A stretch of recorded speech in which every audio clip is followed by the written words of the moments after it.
Shalom, Hebrew. This is the Israelite School of Universal and Practical Knowledge, started at 1 West 125th Street, Harlem, New York. The I.S.U.P.K is run today by Commanding General YAHANNA, the man with the rank and the authority to be the leader of the nation at this time. Christ's representative until Christ returns. I want to say, Yahweh Basham Yahweh Shai Barakatam to my brother, Yahweh Shamari Latan Basham Yahweh Shai to my sisters. All right,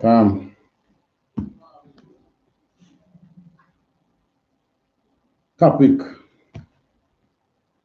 life is about war, full stop.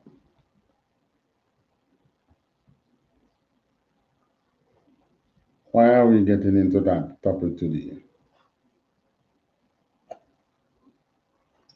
And we are talking about law. Today we're today we're dealing with law of the scriptures. So what does war has to do with law? Well, everything. When you examine our laws and what the mandate that the Most High had given us to do in the land, well, we haven't done it. You find that it was all about war. When Christ returned, no different. It's about war until you have subdued all the nations about you. But in today's life, when you approach everything you do, if you understand warfare, you know, if you understand warfare, you go through life easier and better. Yeah, man. In warfare, you have to learn to hunt because you're always hunted. The things that you do, your workplace, you think that all who are there, oh, they love me so much. My white friends, they love me so much. Well, guess what? At least in places like the States, it's a little more clear cut. But like here, not so clear cut at all. Oh, my black friends, I'm working around all black people. The wicked against you know go outside. But life is about war. It's just that you don't understand it. The worst thing can ever happen to a person is to be caught up in a war, not knowing that he is in a war. He or she is in a war. Yep. Or you're in a war and you decide, I'm not going to fight. I can't bother with this fighting thing. So I'm going to be just here by myself. And guess what? Whereas if it's war where country and country, nation and nation, and then fall on one side, which you can be identified. Ooh, and then you say, really? I'm going to be at peace. Or they like to put it, at peace with all life. Oh, really? Well, guess what? From the time when Moses took us out of the wilderness, the Most High has established laws and how we approach warfare.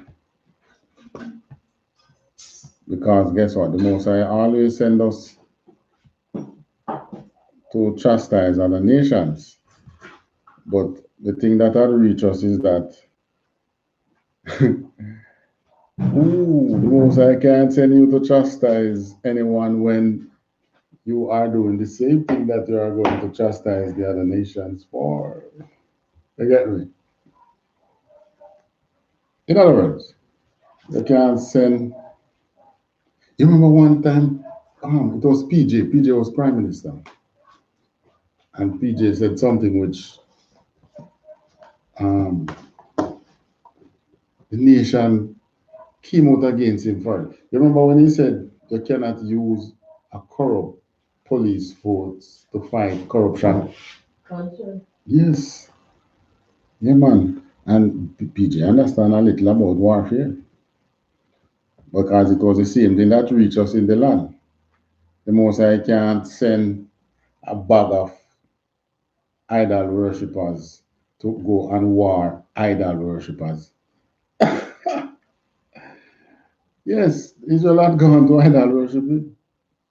So the Most High couldn't send us to go and fight other nations who are worshiping idols. What are they going to tell them? Don't worship idol. And they're going to say, huh? So what's that you have over there? Right. It doesn't work like that. And the same thing today. The war that the Most High put us to fight, we have to be holy to fight that war. Yep. How to fight those wars.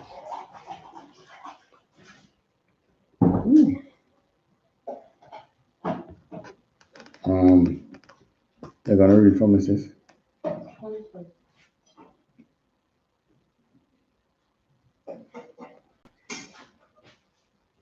All right. Also, in our thing there, we mentioned about Geneva Convention.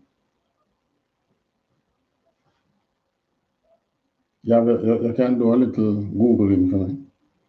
The Geneva Convention. The Geneva Convention looked at, I think it was 4 aspects of being at war.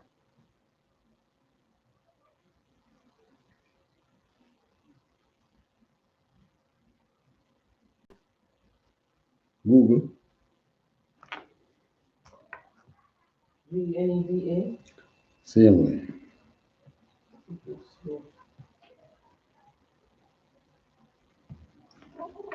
Just say the Geneva Convention.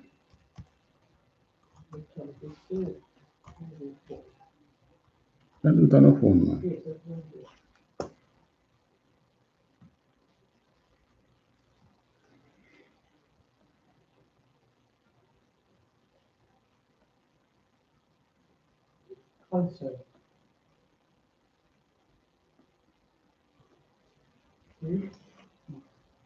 Let me see what you got. Geneva Convention, according to Wikipedia, says that the Geneva Convention. You have to raise a voice, you know. The Geneva Conventions comprise of four treaties. All right, before you read the 4 treaties, let me read this part and then I get into the 4 treaties, right? All right. Same Google says the Geneva Convention was a series of international diplomatic meetings that produced a number of agreements, in particular the humanitarian law of armed conflicts. So Geneva Convention dealt with armed conflicts, a group of international laws for the humane treatment of wounded or captured military personnel, medical personnel, and non-military civilians during war. Now, when you read the laws, our laws, you're going to see something different. Read what your Wikipedia thing says now. The Geneva Convention comprises 4 treaties Mm-hmm. and 3 additional protocols. that establish the standards of international law for humanitarian treatment in war. More? Geneva Conventions are rules that apply only in times of armed conflict. That's what you just read. Armed conflict and seek to protect people who are not or are no longer taking part in hostilities. All right. So, like what I said, you're the country at war or whatever, but you decide to say, I'm going to sit on one side and make them partake in another one. The most I don't have any laws for that. But mankind made laws for that. But we follow the Most High's laws. All right, continue. These include the sick and wounded of armed forces on the field, wounded, sick, and shipwrecked members of armed forces at sea, prisoners of war, and civilians. All right. Oh, so we can identify the four. Civilian was one. Wounded or captured soldiers, right? Contrary. You said something about shipwreck. Those who are shipwrecked.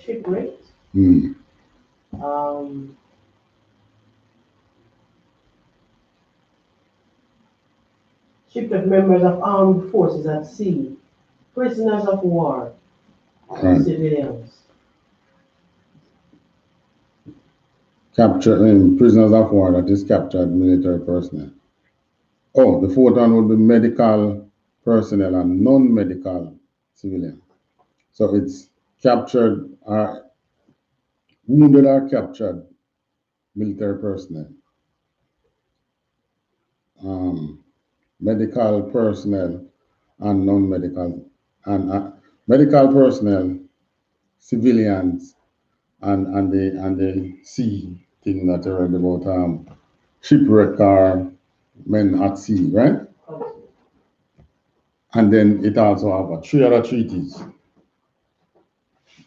It said that, so it said that as well. Right? Right. So that's the Geneva Convention. Now, the Most High had already from the time of Moses established how we approach warfare and how we get into battle with other nations. Now, the main reason why Israel normally get into battle is because of we are going upon another nation for their idolatrous ways. That is why in Revelation here they talk about the punishment beating Babylon, talk about Babylon with its idolatry.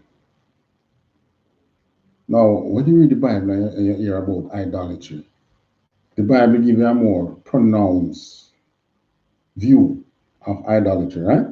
But in today's day, idolatry is still there, but it's like you don't see it. Why?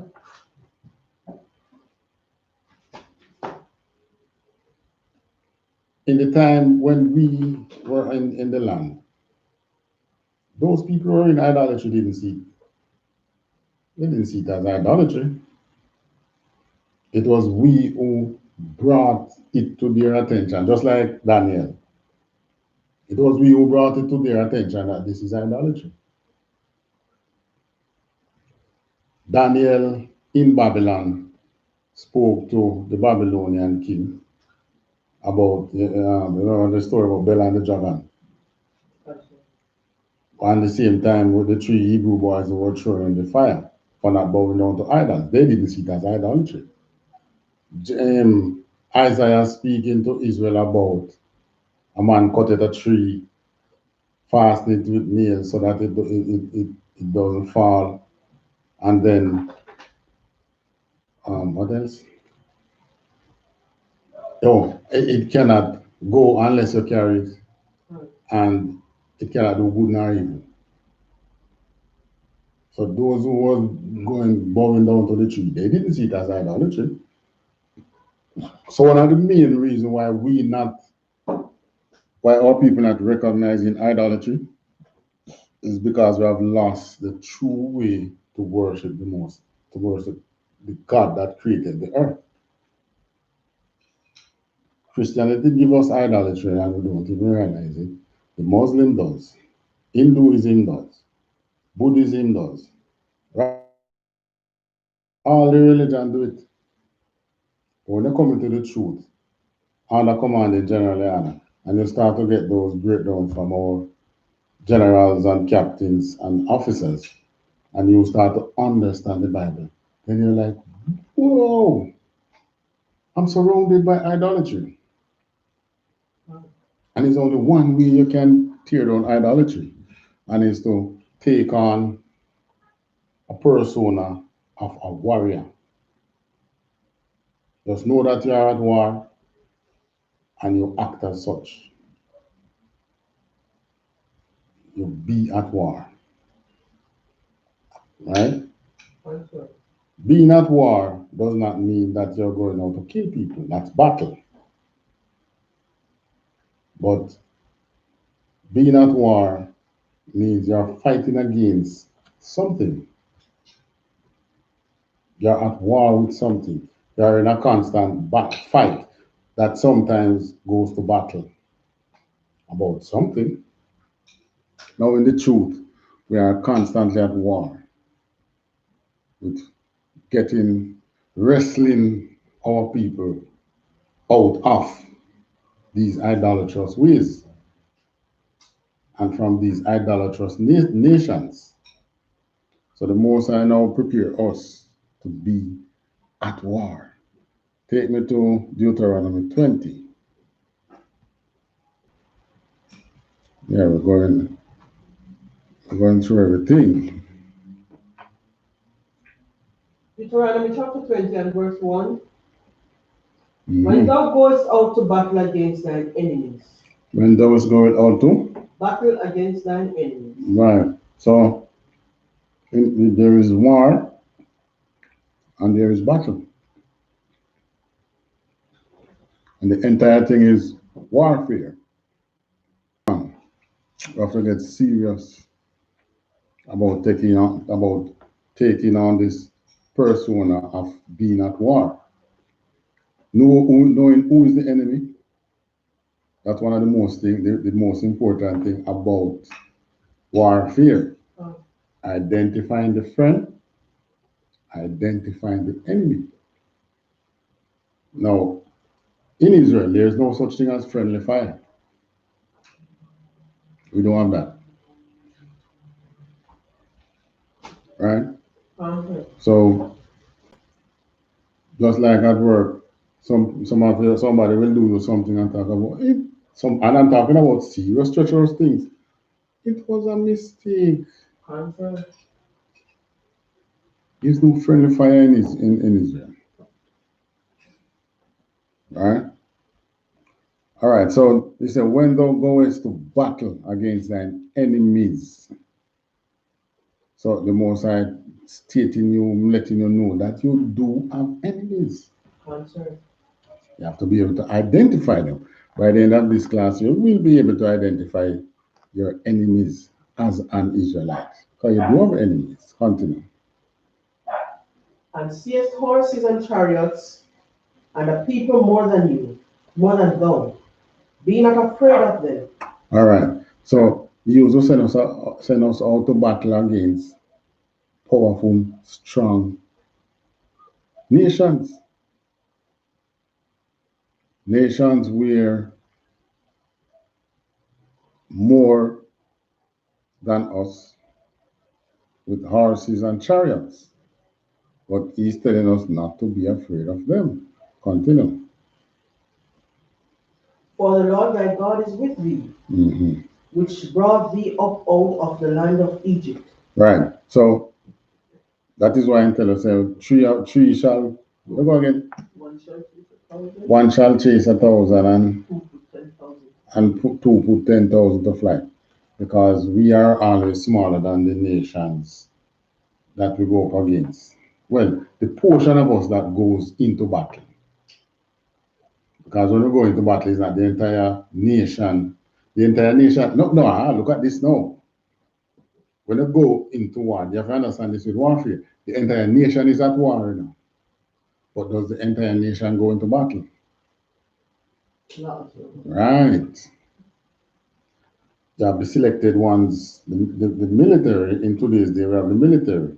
And in the truth, we have the warriors. Same thing. Except that in the military, that's a job. In the truth, you're a warrior. That's life. That's for life. You make a decision to be a warrior for life because you're constantly at war and there is no rest. Ooh, I wouldn't even tell you that until Christ returns. Because when Christ returns, that's when it gets exciting. That's when the excitement and the adrenaline shall kick in. And you will see the Bible tell you that. Well, they don't use the word adrenaline, but it tells you that. All right. Continue. Verse 2. And it shall be, when ye are come nigh unto the battle, that the priest shall approach and speak unto the people, and shall say unto them, Hear, O Israel. Right. So you notice who give you the speech, the battle, who give you that battle speech. It's not a general. It's not the captain of the army. In Esau's armies, someone in the army will give you. But here is the priest who give you that battle cry. Right. So the priest shall approach and speak unto the people. Continue. And shall say unto them, Hear, O Israel, ye approach this day unto battle against your enemies. Let not your hearts faint, fear not, and do not tremble, neither be ye terrified because of them. All right. So, saying to you, you approach this day to battle your enemies. Let not your hearts faint.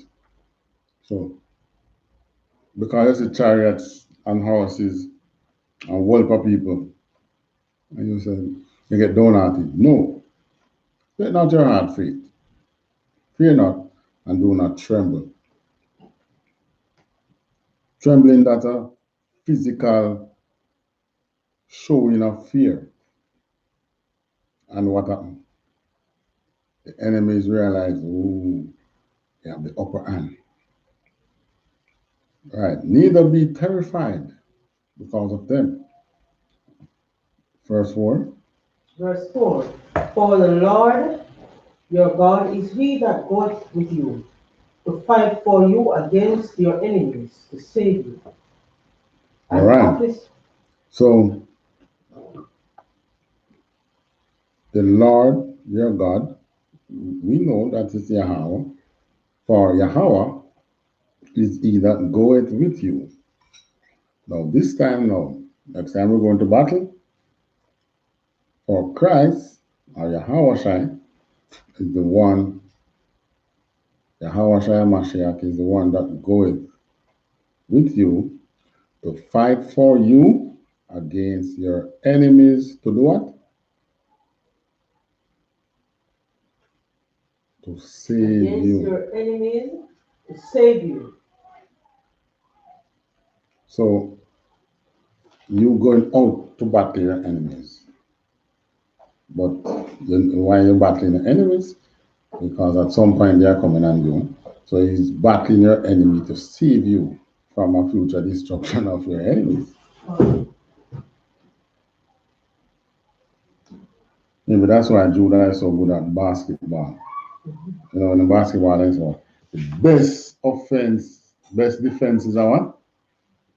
Strong offense. Ever hear that? Yeah, and that's how Judahites play basketball, you know. Strong offense, that's the best defense. All right, so to save you, right, the Lord your God shall go to fight for you against your enemy. So basically, you're going to fight, but no, this is the interesting thing, when it's like when Israel going into battle, the host of heaven going into battle as well, because this is reality, meaning the hosts of heavens, talking about the angels, they are fighting on the spiritual side. This that we are in, this is the manifestation, the physical manifestation of the spiritual side. So they have what you're born, what Christ said, what you're born in heaven, you're born in earth. Meaning, what you're born on the spiritual side there, it's born here on this physical side.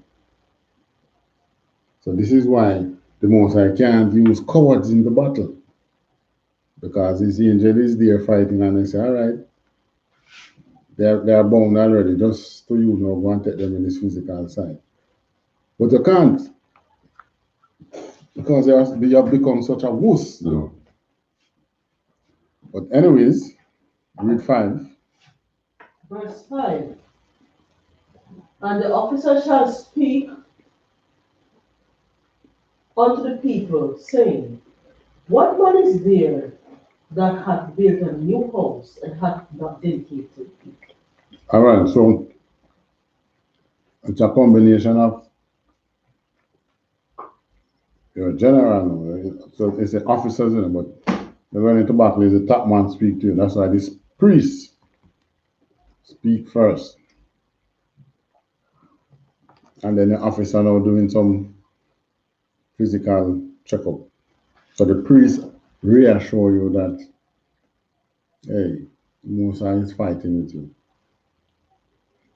And then the officer say what?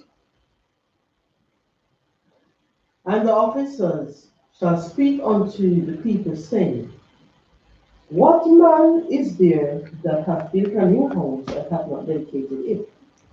Let him go and return to his house, lest he die in the battle, and another man dedicate it. All right. So you see, the Most High God is realistic. You build a new house and you go in a battle and you die, and next man will go sleep in that. So the Most High said, no, that's not fair. You are exempt from battle. If you build a new house and you haven't dedicated it, you have never slept in it, you have never, now we say you keep a little house warming, right? You haven't done any such thing. You are exempt from battle. And they give you why you are exempt from battle. Least you die, and then the next man go and go live. So when a man say, oh, no, most time, or we go on most time, I could say, oh, you think man, but then the next man come take up my woman or something like that. You understand? Okay. That's where it's come from. That's what the Most High says. Continue reading. Verse 6. And what man is he that hath planted a vineyard, and hath not yet eaten of it? Let him also go and return unto his house, lest he die in battle, and another man eat of it. So you plant a lovely garden. Vineyard. Vineyard normally is great. But you have your, and it's not about no backyard garden. But you have a lovely vineyard. And you haven't eaten of it as yet. You're exempted from battle. No. You don't come into war. Because if you die, is the next man going to eat your thing. And the Most High say, you are to benefit from your labor. You are exempted from war. Who else is exempted?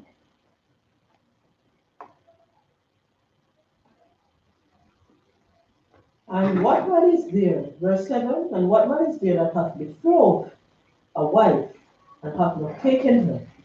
Let him go and return unto his house, lest he die in battle and another man take her.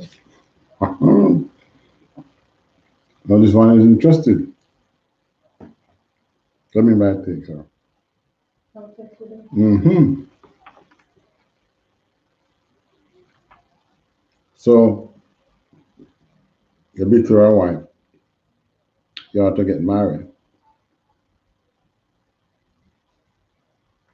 No, you notice in Esau army there's so many stories of men going into war and married, just married 2-3 weeks and just oops, gone into war. You know that? Mm-mm. Mm-mm. Not in our battles. No, I said in Esau army, I yeah. It happens in Esau army. But not in our with our warriors. Man, you get that lovely wife and wee. You want that box so long to wrap a present. Now you get the chance and you go to battle. Moses says, nah, you don't go into battle. Because if you die, next brother is going to wrap his present in that box. Israel, the Moses is real.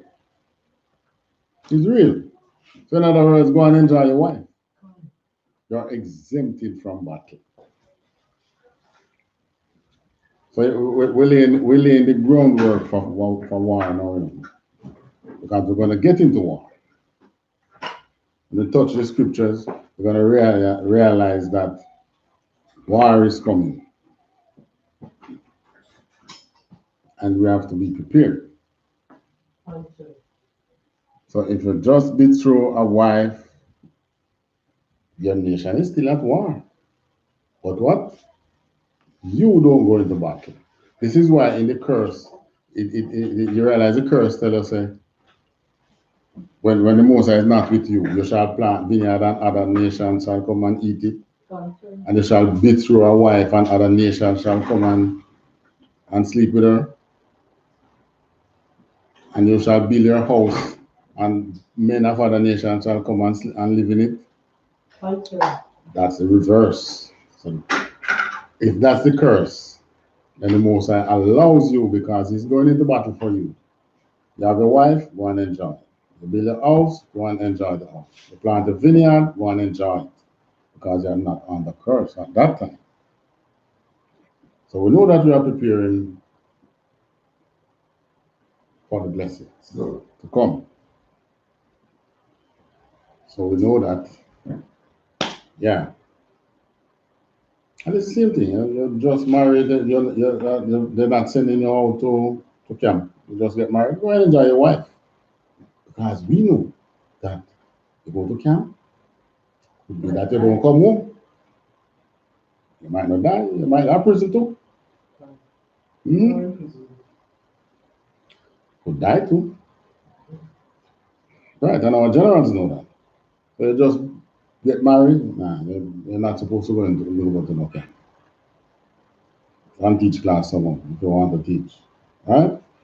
So the man betrothed a wife is exempt. Who else is exempt? Verse what now? Verse 8. And the officers shall speak further unto the people, and they shall say, what man is there that is fearful and faint-hearted? Let him go and return unto his house, lest his brethren's heart faint as well as his heart. All right, that's what do you mean by that?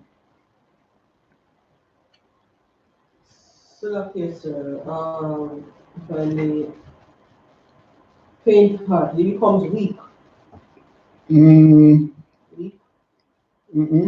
Or he backs down from war. What would make you back down from war? Fear. Fear. He got coward, become fearful. So he's telling you, the Most High is telling you that fear, thank you, gone. That fear is contagious. So guess what? It's best you go home. So that's also another man that is exempted from war. Esau sent a lot of soldiers into battle, which is as if they weren't supposed to be in battle. Somewhere along the line, they get fearful.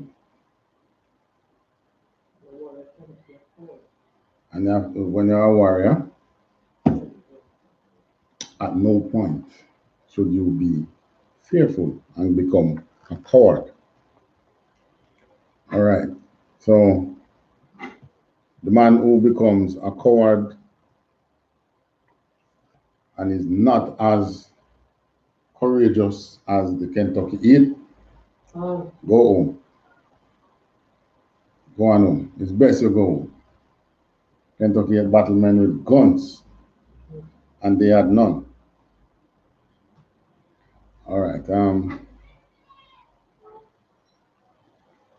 thought that 8, 9. And it shall be, when the officers have made an end of speaking unto the people, that they shall make captains of the armies to lead the people. All right. So promote some man. You in charge of, you notice how our army thing goes? Is it time when you're going into battle and you call up the people and say, all right, battle time. That's when they make captains to go into battle and so on and so forth. Why? Because we're always a warrior. You understand? We're always a warrior. So you can just make us captains and officers and so on overnight. As you're always a warrior. And they tell you who you're exempt. So if someone didn't just build a house, betroth a wife, plant a vineyard, and him look at them and say, boy, I don't fit for none of them then. But I'm going battle, you ain't going. Nobody going to force you to battle. It's willful because fear is contagious. You can imagine a fighting behind somebody and you see, a loophole for you to get at the enemy and then hold you back and say, no, man, them terrible, man, don't do it. Just stay over here and wait.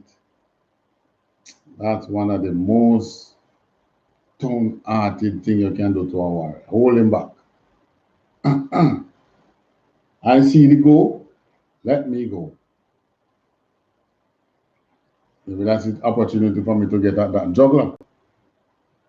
Right? You know why that? You're going in for the kill. You notice the wild animals when it's you have to really come up with something to drive fear in them for them to back down. Just pounce upon you. When they see that opportunity, they go straight for the juggler. So life is about warfare, just the same. We are here with Esau. Trust me. Our opportunity soon come for us to just go for the juggler. You realize what is happening in Jamaica with our military? You're following what is happening? Our military have base now. Right, it's setting up base in all parishes. Starting gone 2. Our parish gone 2 military base. Or we wouldn't call it a military base. It's more like an outpost. No, I'm talking about checkpoint. So it's an outpost and checkpoints. When last was seeing the checkpoint in Clarendon? You don't see any. Because it is now gone to another level. They are based in Clarendon, two places, meaning they have moved in and set up whatever they need to set up. So, okay, so before they did all of that, communication system, barracks, and so on. before they do all of that, they always start us. So they will Thank come to you. the streets and they will do checkpoints, and then before you know it, you see booths set up at the roadways at strategic points, and then before you know, their bases are physically set up. Yeah, military thing. So why is it that they are doing that? What? Why are they preparing for war? What? We know that our military being so many Benjamites. We have Benjamites even in the high ranks, right? Why Esau?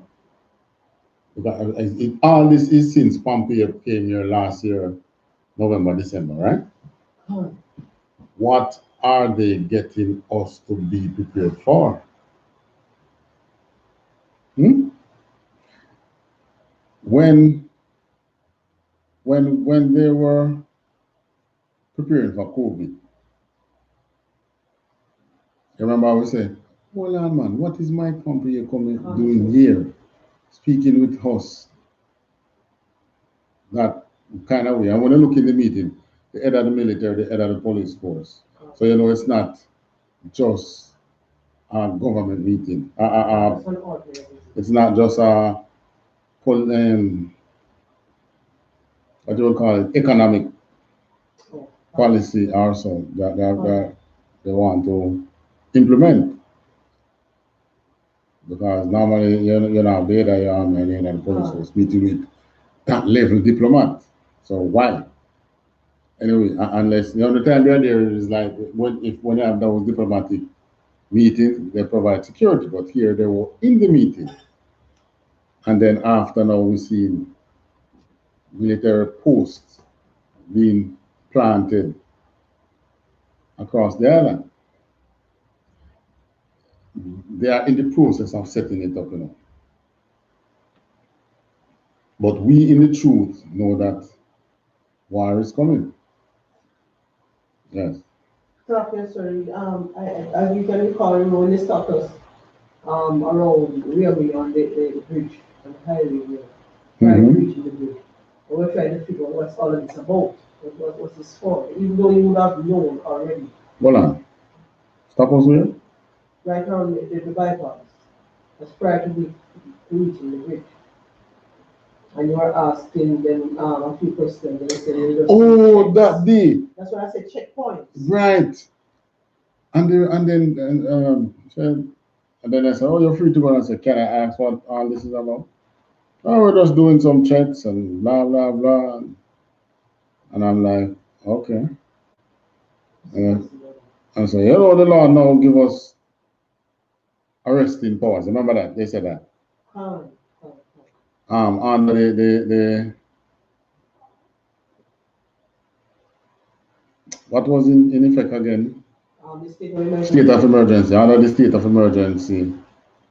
Because, you know, how it goes on, they call it state of emergency, but the parliament set the boundaries. And one of the boundaries was that the military have have arresting power. So they could arrest you. And they arrest you, they still have to carry to the police force. But they could pull you off the road and arrest you, right? So I asked him, I will start asking questions. And I remember, yes, I remember I said to you, it's not really right, you know.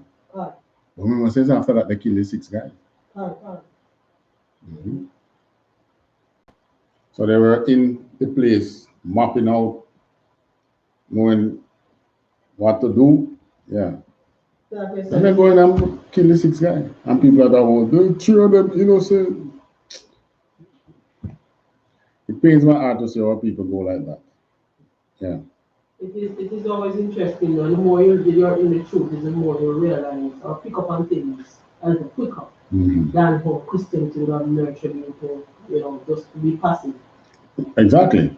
And what I so Christianity blindfolds you and you play dead, or you be dead until you're actually dead. Right.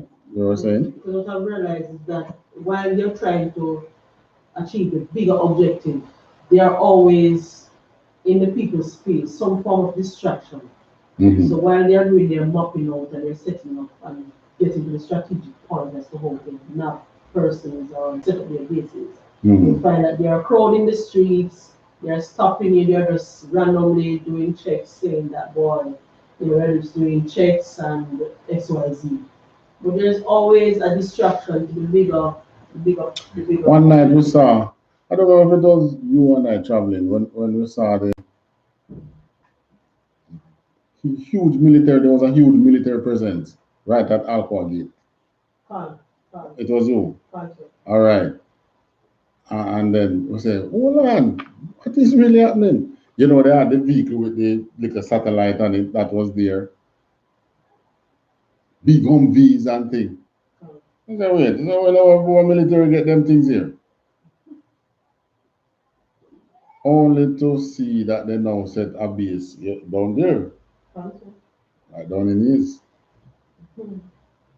Yeah. So they know that what they are preparing for, is not war, They are preparing for the after effects of war. After effect of war. Because when war start in other countries and imports can come to Jamaica, and what do you think about that? They're going to turn on each other and turn against the state. Right. So, they're kind of prepping them to, because it's not, this is beyond COVID preparation now. This is beyond COVID preparation. Anyway, we get more into that as we go on. Verse what? Right now. Concern. We are at verse 10. Mm-hmm. When thou comest nigh unto a city to fight against it, then proclaim peace unto it. All right. So they're going to fight. They're going into invade. They proclaim peace. Concern. Hey, I tell you, you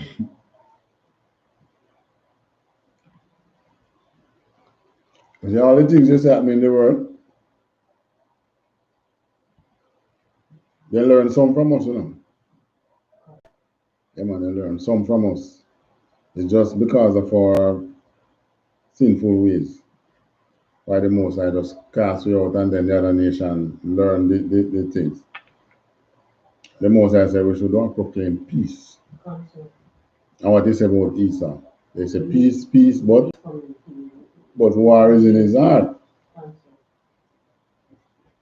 So that is why it tell you, I think it is Revelation, where it says, grant unto them double what they did to you. Because these are our warfare. But our warfare is righteous. Because we don't invade a nation for the fun of it. Because we don't like them. We don't do that. Any nation the Most High send us to fight is because they are in idolatry.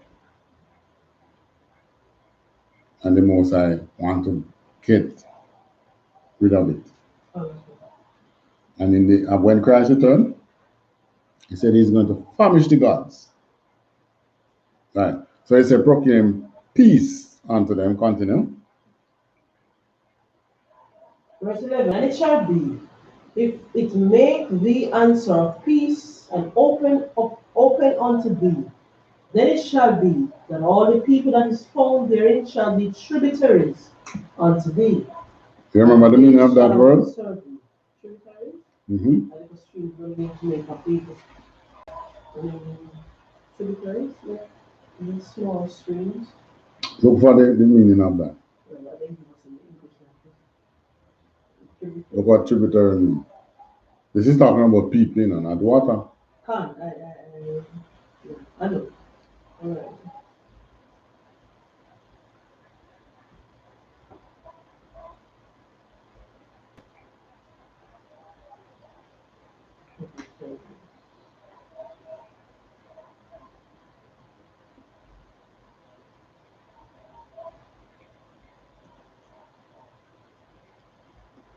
So tributary, the river or stream flowing into a larger river or lake. Mm-hmm. That's one.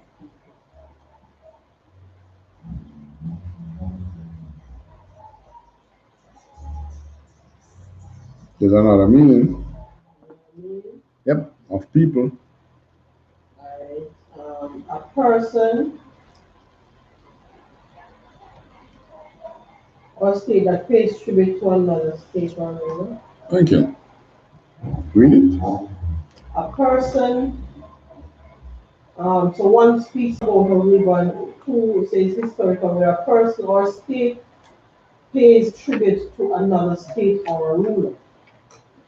And that will do what? Back to that. What's that? If you're paying tribute to another state, what are you doing? Paying taxes. Yeah. So basically, you cry peace, peace, and they come out to you. You do what? What the law say you should do? Tax them go outside. That's what it is telling you to do. Verse 1 with that now. That's verse 1. That was 10. When thou comest nigh unto a city to fight against it, then proclaim peace unto it. And it shall be, if it make thee answer of peace, and open up unto thee, then it shall be that all the people that is found therein shall be tributaries unto thee. So they shall become warriors.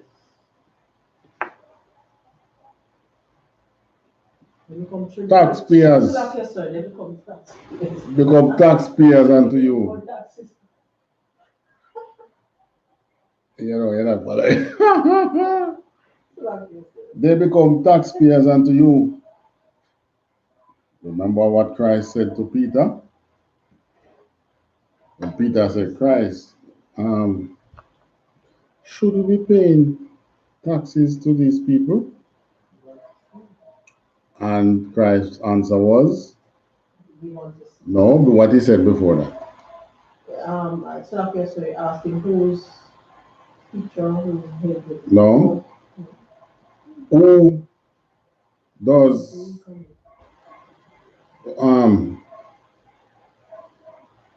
who does the king tax? Does he tax his people? Something I'm paraphrasing, I don't remember what I said, but basically he said, does the king tax his people? And he said, nah. And they said, but we pay tax, something like that. And said, well, then the children are free. What happened to them? For why it's coming from trying to reconnect. Yeah, I should have removed the thing there before we started.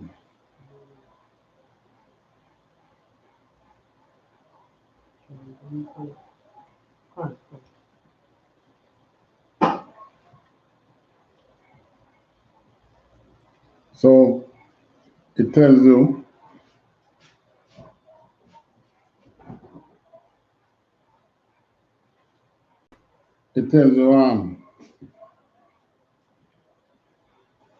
that Christ is explaining to Peter the king don't tax his people. He tax his people. And then he said, whose faces and the money they used to pay the tax? He said, Caesar. He said, okay, well, grant and give unto Caesar what is Caesar. Because at that time, Israel has become tributary unto who? The Romans. So we were paying taxes unto the Romans. Who are we paying taxes to now? America. So we have a backside. We have become tributary unto the EU, England, America, China, because they lend us money and we have to pay it back through taxes. So we have been tributary. There was a time when we were just tributary to England. We are tributary to so many other nations now, it's not funny. But they all come under ISA anyway you take it. So, damn. We're in a terrible situation. And it's all because of disobedience. Because we should be taxing them. They should be paying taxes to us for their idolatrous ways. But we become idolatrous as well and paying taxes to them. Verse what? So we are now at verse 11. Mm-hmm. Yeah, that's what we just said. Verse 12. And if it will make no peace with thee, but will make war against thee, then thou shalt besiege it. Mm-hmm. And when the Lord thy God hath delivered it into thine hands. So how you besiege a city? No. Besiege, so like you said, you start to, I'm not sure how you use the right term, but basically gathering around it, barring them in. All right. There is a more. What's the word for that today? America did it to Iraq and to Afghanistan before they actually went in. They didn't use the word besiege. What's the word they use again?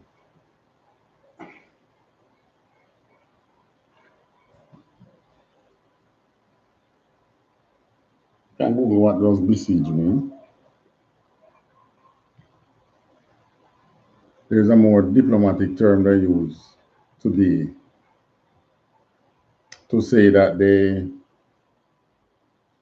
when they encamp around a country,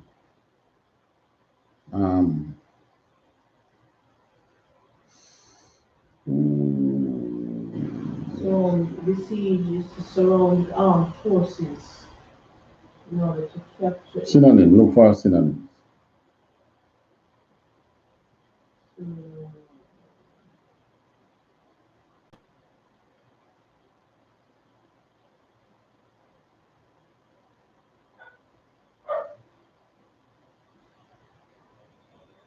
First thing they do, they start put embargoes. That's one thing.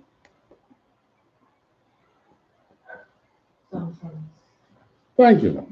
Sanctions. They start with sanctions, then they put embargoes. What else? They tried with Iran the other day when they didn't want Iran to buy oil.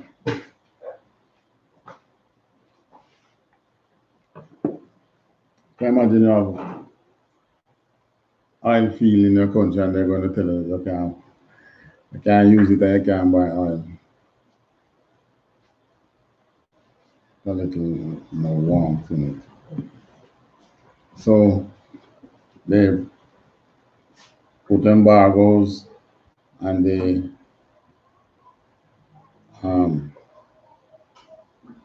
encamp around the country.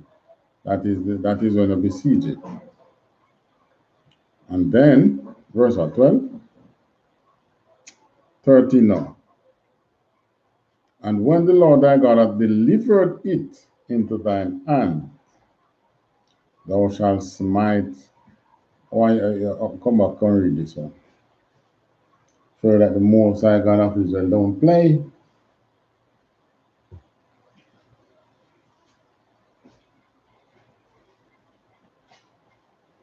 Verse 13, and when the Lord thy God hath delivered it into thine hands, thou shalt smite every male thereof with the edge of the sword. Thou shalt do what?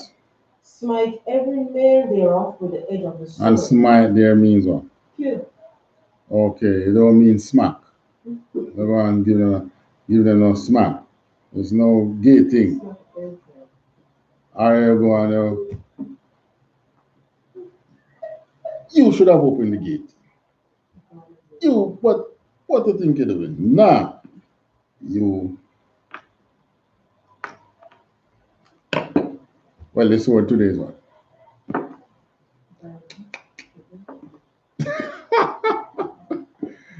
Bible. So you go into them and you read the Bible unto them, sis. Huh? Nah, la.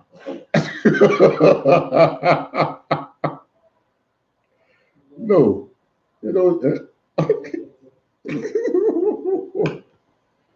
You want to get me? Already happened. Um, you smite them. You kill them. What ones? You kill everything on your man. Everything that pisses on the wall, you kill it. There's no Geneva Convention for that. Geneva Convention say you can't do that because guess what? It's not. This is not talking about you killing the men who were fighting against you. Know what it says. And when the Lord thy God hath delivered it into thine hand, thou shalt smite every male thereof with the edge of the sword. Okay, continue reading. Verse 14. But the woman and the little ones and The women slap it, sir. But the women and the little ones and the picnic them, the woman and the picnic them.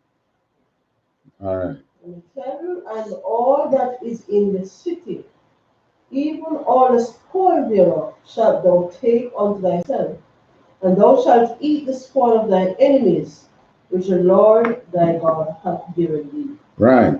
So this is why when we are facing the curse, it reverses. So rather than you eating the spoils of your enemies, the enemies don't eat your spoils. Right. So they come and they do the same thing too. Kill the men and have fun with the ladies and bring the children up in your way. See, that's warfare. Isn't that what happened to us during slavery? And our children being brought up Esau's way now? Don't they go to church? Don't they go to school? Esau's church and Esau's school? So all we mean that we are not in war. We are at war. We're just too blind to see. We are at war. This is what the Most High said we should do to other nations, but it is happening to us, and we know why. Because we're too sinful. We have too much pork, crab, shrimp, lobster, worship idols. Do everything except what God says to do. And then we say, oh, God knows my heart. Of course, God knows your heart. That's why you're in slavery.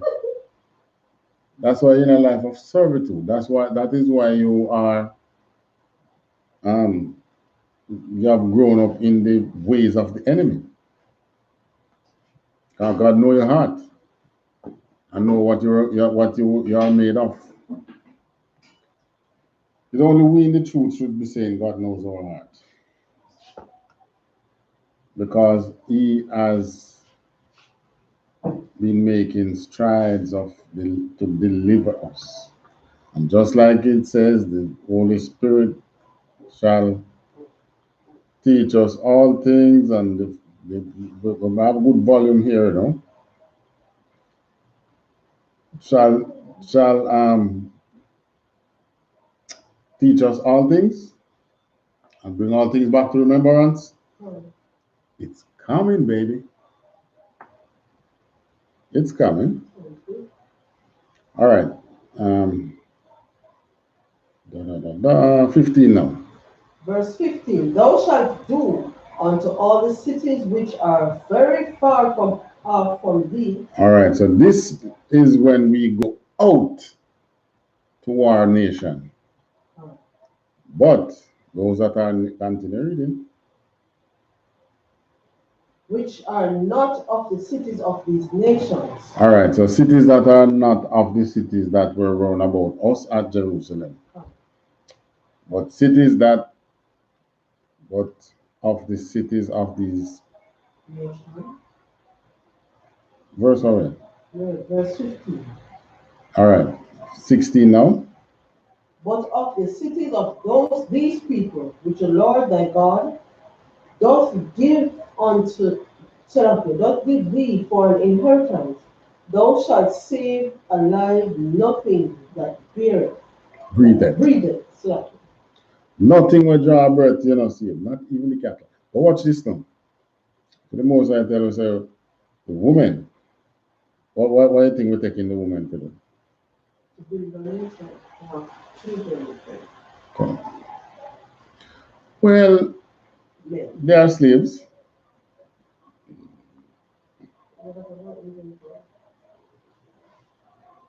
I mean, they want a live, breathing, standard attention, man. Yeah, so then take the woman, everything going to happen. The most I know is that, you know, so I'm set up laws for that too. We're going to take a woman captive in battle.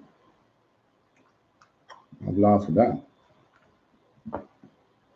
But you can, well, remember, you know, our law say you don't take other nation women to be your wife.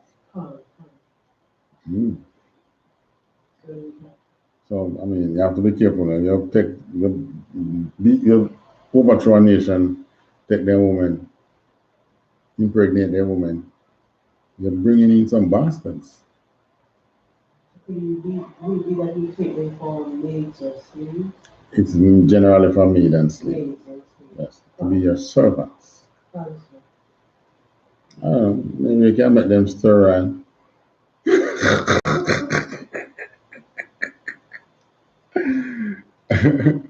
Give them something to drink. I mean, in those days, they never did have sex toys, you know, so.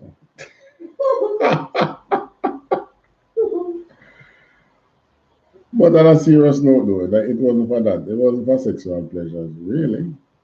That was the main thing. Think of the things that you have in a woman as a servant. What can she do? Domestic chores. Maybe. Trust me, when it's a woman here still, you know, you're not talking about the big woman them where you just kill their husband, you know. What do you think will happen? Those women are going to plot to kill you outside when you take them slaves and have them around your house as maids. So you take the virgins. Because somewhere else down in the law, I don't remember which, I can't remember now exactly where to find it. It tell you that all the women that know not a man, you slay them. Sorry, you keep them. And all the women who know a man, you can slay them. Because somebody think that you will be able to win them. Why you kill their husband and then contact them? What do you think they want to do? And kill you too. They're gonna be, what do you think they're gonna be? My hero. Here. Oh really? And they're going to say something like, you know, long I hate that bastard, thank you. Nah. They were going to try and kill you. At some point. I'll probably have poison too. Death by poison. So you have to be careful. You have to understand. You don't overthrow a nation and then the war finish. Nah, the battle finished. The war never done. So like you're saying, that's Esau's way of doing it though. Yes, man. So it's like they don't think about because they see everybody as we're all one, you know? So then go and breed off human then. That's what they say. So they tend to okay. But in the most times it's not what they're saying in the most times laws Mm-hmm. it's totally different. Mm-hmm. Very much so.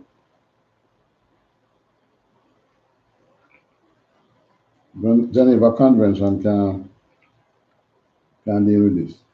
That's why the most I say, my way is not your way.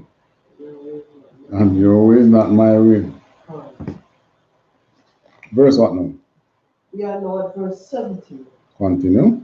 But thou shalt utterly destroy them, namely the Hittites, and the Amorites, and the Canaanites, and the Perizzites, the Hivites, and the Jebusites, as the Lord thy God hath commanded thee. These are mainly Amite nations, you know.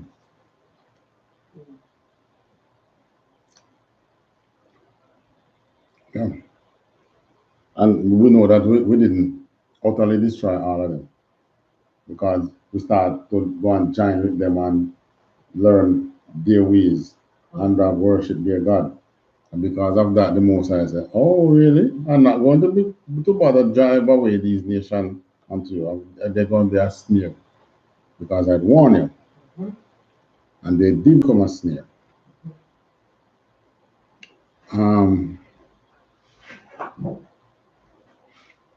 Right?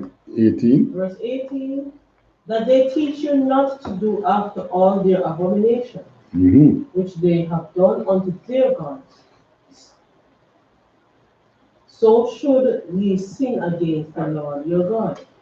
So in other words, you kill all these nations that are around you, kill them out, kill all the cattle, don't take nothing from them. Burn the cities. So that they teach you not to do all their abomination.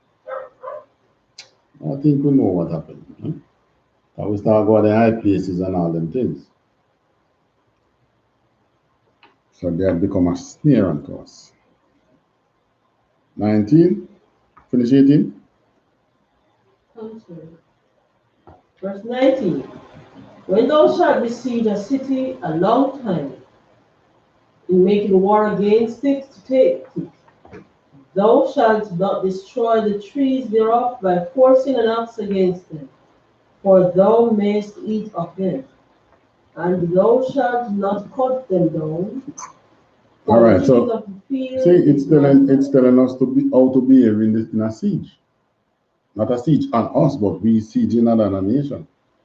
Don't just go in and cut down the trees. Because you'll be sieging them for a long time. You put on blockades on them, you cut off their supplies. All their supplies will close, they can't get anything from outside. And they are hoping now. The purpose of the siege, is that they dry up their resources inside. So they either come out to negotiate, or if they decide to fight, or when you go into fight, they'll be weakened. Because man, you fast for a day, you're so weak, you be. So you can imagine they are not able to feed themselves for a couple of days. You go in and kick them over. And they fall. That's the purpose of sieging, to weaken the enemy. Now, when the nation around, any nation you're besieging, you eat of their fruit. So in other words, you consume their spoils as well. You feed from the enemy. Any soldier who understands warfare will tell you that. Even in Esau's army, you feed from the enemy. You're not going to say, suppose they poison you. No, they're not going to poison you in that way. You're eating their fruits and so on. You're not going to their kitchen. So, you besiege them and you eat their spoils. You don't cut down their fruit trees because it's a long siege. And then continue.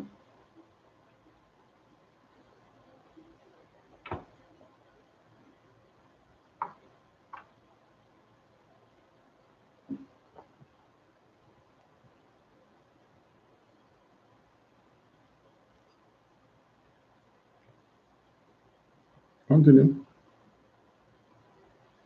Only the trees which thou knowest that they be not trees for meat, thou shalt destroy and cut them down, and thou shalt build bulwarks against the city that maketh war with thee until it be so. All right, what is bulwark?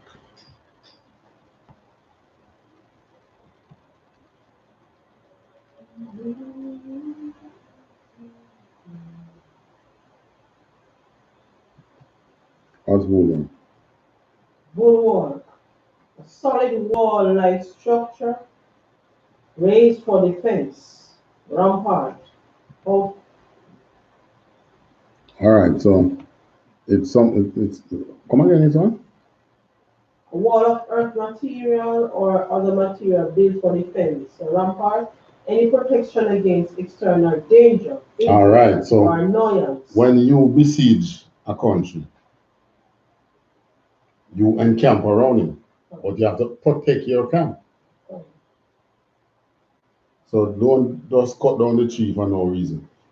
These trees that are not the fruit tree, cut them down and build your base.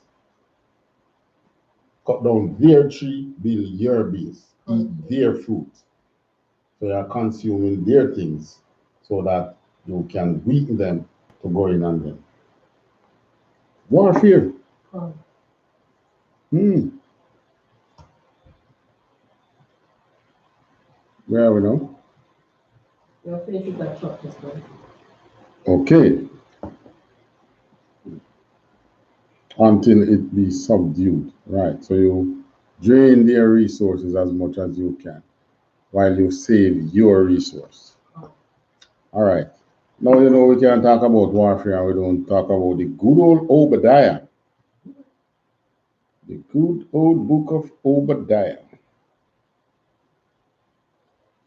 Because Esau is going down, regardless of what he might be telling us and other nations to do.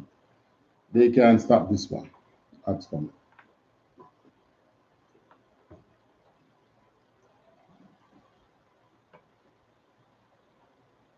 Obadiah 1 and 1. Right, we're going 1 to 9 first. The vision of Obadiah.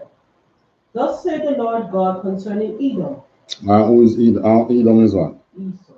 Esau. Edom is was Esau's country. We had Israel, Jerusalem, they had Edom. Right. So they were the only one that has ever ruled Edom. Like David did too. David did put them under subjection. Yeah, man. David put everybody under subjection. Man. Yeah. And they would have been wiped out from the time of Saul. That was why the Benjamites lose the kingdom. Because after Saul, they became a thorn in the flesh until this day. So next time, it will be a job well done. We have heard a rumor from the Lord, and an ambassador sent among the heathen. Arise ye, and let us go us Arise ye, and let us rise up against her in battle. Let us do what? Rise up against her in battle. No. We all know that they're the most powerful thing right now. So don't think you can rise up in battle against them right now. All this is when Christ returns and shall give us the victory. You rise up against them now, woo-wee. They kill you.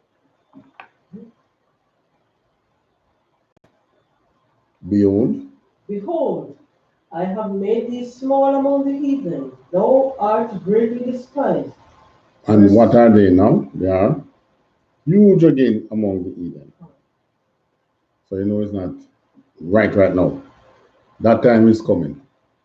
And the Most High will make them so small against it among the heathen. Even though when it population wise they are the least. You know that? Okay. So the Most High has made them small among the heathen, could be talking about the population.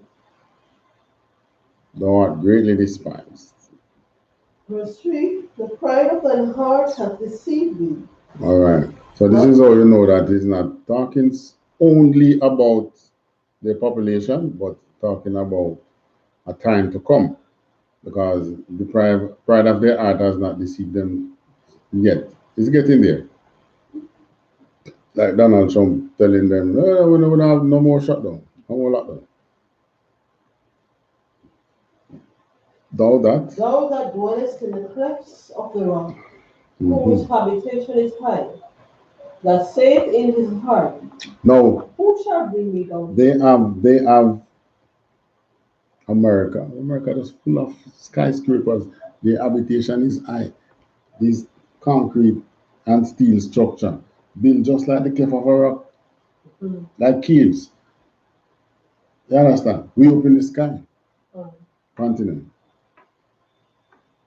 Verse 4, though thou exalt thyself as the eagle, and though thou set thy nest among the stars, thence will I bring thee down a corpse, saith the Lord. All right. So you see, that's where they have their condominiums and what do I call it again? Penthouse. Something way up there. Continue. If thieves came to thee, if robbers by night, how art thou cut off? Would they not have stolen till they had enough? Mm-hmm. If the great gatherers came to thee, would they not leave some grapes? Right. And what now when you feel and thief everything? Thief and election. Continue. Verse 6, how are the things of Esau searched out? How are his hidden things sought up? All right. So they're giving you a mystery there now. And guess what? You know, the other day a lot of is a lot of Esau's things was searched out. The year Commander General Yana touch on a couple of the things. Like the company there that you watch a show, you wonder, so why is it like no matter what show you see, the blacks then get some little screwed up roles? Yes, can't, always. Yeah. They're like they're using these movies to downplay, especially black Americans, but blacks in general, Israelite in particular, Mhm. right? And now they come out that there's a company. Remember the name? Don't remember the name. That they own all the rights to these movies. They were the main ones behind it. They either directly produce them or they fund some other entities and they own the rights. Now, and it's a multi-billion dollar organization. So they are not feeling for money. They make this giant in Hollywood, not controlled by any one person. So you know it will survive. But the most I have a plan for them. They be going, as rich as them be going down, man. And how are his hidden things sort up? Because that was hidden. We didn't know that. It also came out about the cop shows. What was the purpose of the cop shows? To glorify the police. And what the police did? Kill Israelites. So there isn't hidden things that are being sought up. Did not finish it now. Coming on. All the men. Verse 7, all the men of thy confederacy have brought thee even to the border. The men that were at peace with thee have deceived thee and prevailed against thee. They that eat thy bread have laid a wound under thee. Mm-hmm. There is none understanding in him. So the very friends of them is the ones that are going to. They don't. We're not their friends. So somebody else will bring them down. Eh? Some other nation that they're spending big monies with, but still is still their people. Those in Europe, um, other nations they spend big with the Japanese, with the South Koreans, Philippines, they give up. It's pittance we get. So I don't think we in the Caribbean will be anyone that will be deceiving them. Verse 8. Verse 8, shall I not in that day, saith the Lord, even destroy the wise men out of Edom, and understanding out of mount of Esau? All right.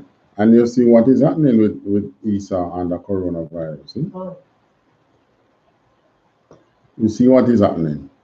It's as if, why, they can't solve this problem yet. Continue. Verse 9, and thy mighty men, O Teman, shall be dismayed, to the end that every one of the mount of Esau may be cut off by slaughter. Every one of the what? Every one of the mount of Esau may be cut off. Every one of the government of Esau. They're the ones going into slavery now and will be killed. How you know that? Right, in Revelation it tells you that, what's the Revelation part of Joel? You are now fishermen, and then you're going to be hunters. So you're going to go and get them, those that hid themselves. And that great day that Revelation speak of, when some say, come, ask the mountain to come down on them and hide them in its cliff. I don't know what they're talking about. That's talking about those military bases. You see the other day when the mob outside White House, what they did? Put down a jumping bunker. Yeah, man. So at time will come when they are going under, close those bunkers and to wait out something which looks like a nuclear holocaust. Huh? Okay. And then after that, when they themselves have destroyed all things, then you go and get them. Every one of the mount of Esau may be cut off by slaughter. All of them government officials will be killed. Not necessarily by us with that one. All right, that was over there. Go down to 15. Obadiah 1 and verse 15. Going 15 to... For the day of the Lord is near upon all the heathen, as thou hast done. Yeah, the Lord is what? Is near upon all the heathen. All the heathens. All heathen. And we have a style here in Jamaica. Want somebody, even when they're Israelite, and they they behave a certain way, they call them heathen. So we get the impression that, it's persons who not into your favor are not so godly. That is a heathen.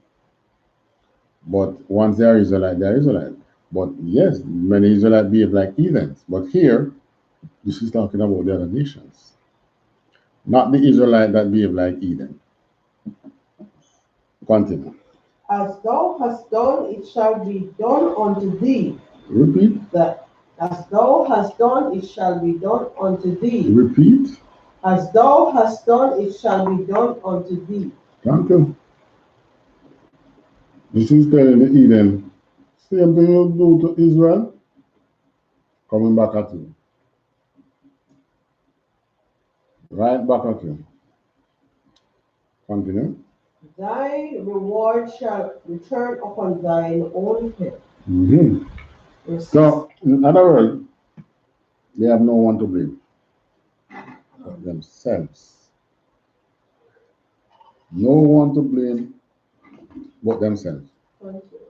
They were the ones who caused it. Because it says, that what you have done, is it we're going to do back to you.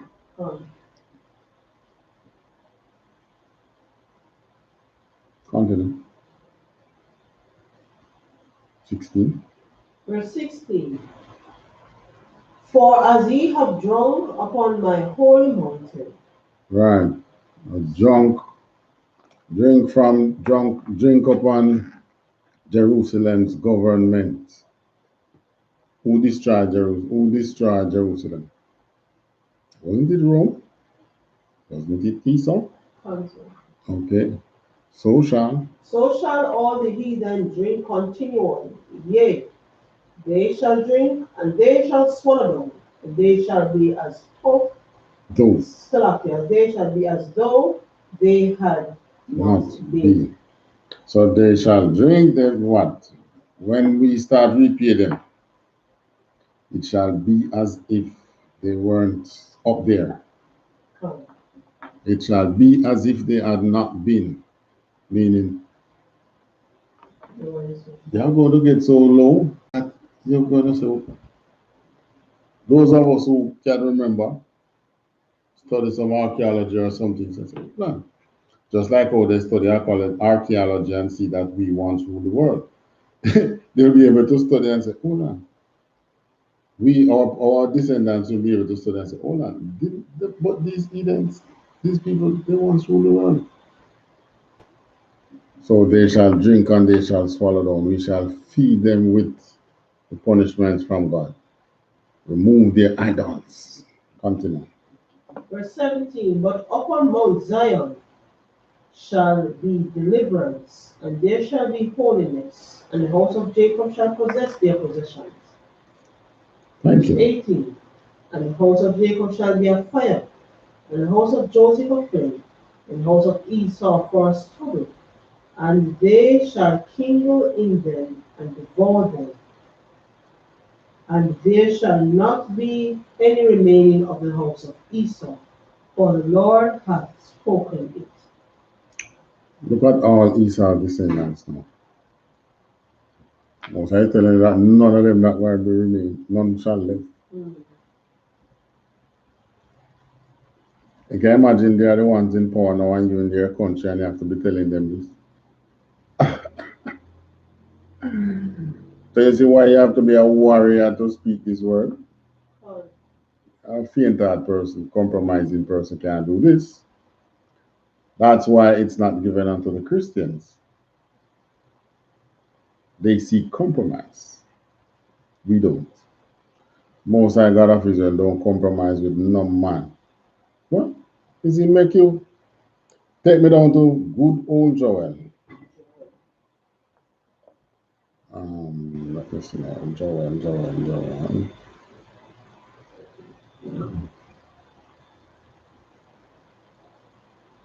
Joel chapter 2. All right, in Joel tell you about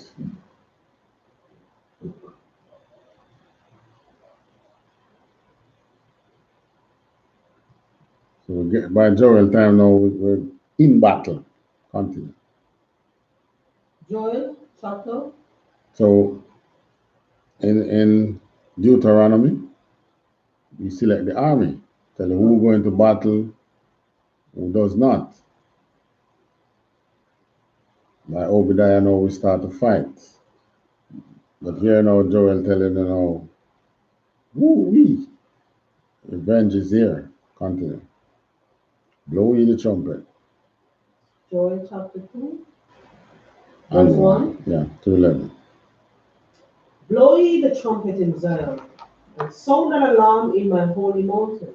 Let all the inhabitants of the land tremble, for the day of the Lord cometh, for it is nigh at hand. Okay. A day of darkness and of gloominess, a day of clouds and of thick darkness, as the morning spread upon the mountains. A great people and a strong, there hath not been ever the like, neither shall be any more after it, even to the years of many generations. So the day of the Lord is one that you shall never see again. 3. Shall never see it. Cain. That day you won't see again. The Most High is going to finally make corrections. Verse 3. Verse 3. A fire devoureth, a fire devoureth before them, and behind them a flame burning. The land is as the Garden of Eden before them, and behind them a desolate wilderness. Yea, and nothing shall escape them. So you see, those men now that the Most High chose, fit and ready for battle, this is how they are going to fight.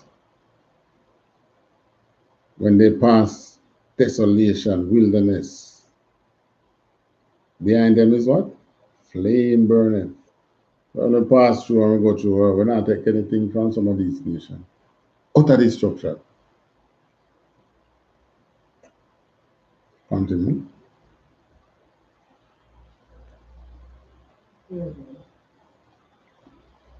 Four. Verse 4.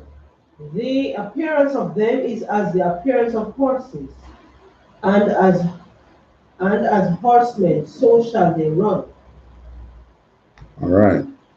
So this is on foot, man. Damn.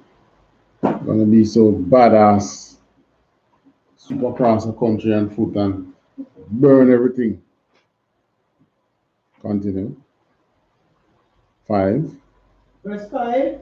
Like the noise of chariots on the tops of mountains shall they leap, like the noise of a flame of fire that devoureth the stubble, as a strong people set in battle array.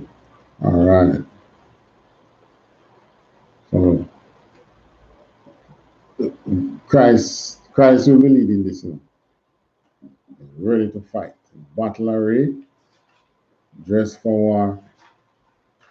And this come like you get some superpowers. Top of mountain shall they leap. Anyway, if mountains, as we know, represent government, it means you're going to cast on some government this is all right. 5, 6. Before their face the people shall be much pain, all faces shall gather blackness. They shall run like mighty men, they shall climb the wall like men of war, and they shall march every one in his ways, and they shall not break their ranks. All right. So this is showing a tight formation and war. No breaking and no rank. You're going straight through, well focused. You're not looking nothing. You're not stop and look for no sexy girl of the other nation. They come to kill. Remember when I tell you how when the army invade Tivoli or they came in, that's nothing. We shall do 10 times. That's what the Most High is telling me. What are we reading from? The Bible.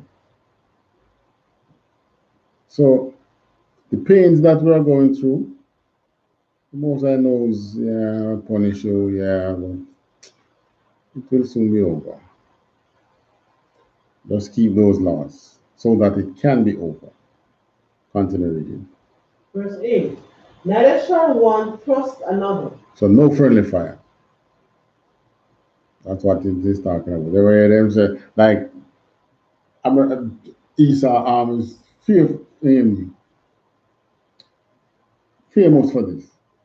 Shoot on them one plane, shoot them one soldier, them one shut up them one vehicle, because they are so afraid. But this is say, neither shall one thrust another, no friendly fire.